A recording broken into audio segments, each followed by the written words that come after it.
Sir, experience has shown that housing units raised by the official agencies for the poor are too expensive and the intended benefit does not reach the beneficiaries for whom the schemes are launched. Now, the housing policy acknowledges the imperative of bringing the prospective beneficiary to the center of development process, and it emphasizes on involving the people in the housing and development programs. Stop. This is a welcome change, a welcome shift in the strategy to combat the problem. Man has always had the instinct to build a shelter for himself.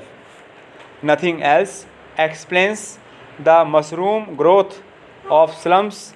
However, a slum dweller, being in constant fear of being evicted from the land which he has encroached upon, does not really spend much on building a shanty for himself, even by his own standards.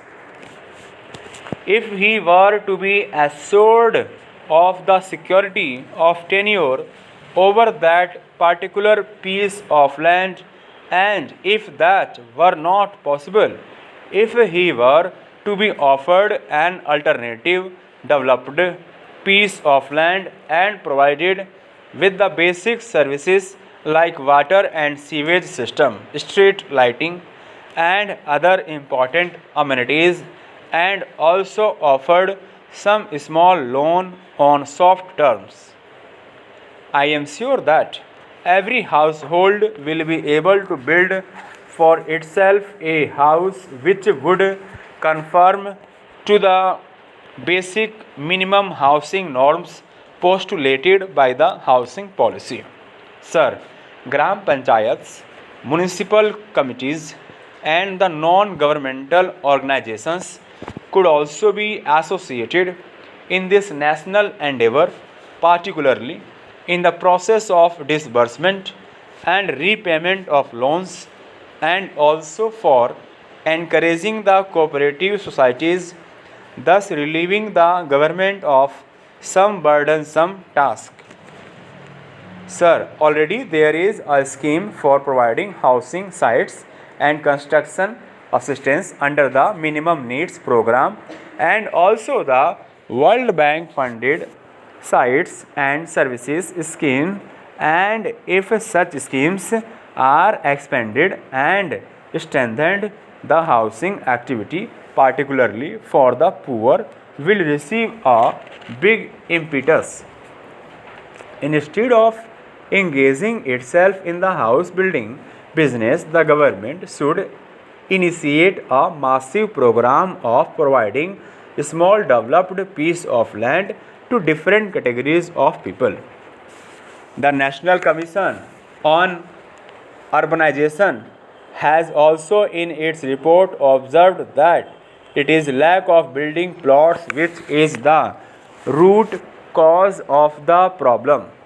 Sir, today you know that the price of land escalating at an unimaginable rate. Big business people, big land developers, and property dealers enter the business of real estate. Sir, a mention has been made, if not here, perhaps outside, that the present budget has not respected the long term fiscal policy. I think the long term fiscal policy says that in exceptional circumstances it could be modified. There could be no exceptional circumstance more than the calamity that we ran into last year, and to the extent that drought related cess was introduced and now it has been extended, it does not amount really to impairing the basic intention and character of the long term fiscal policy. Stop.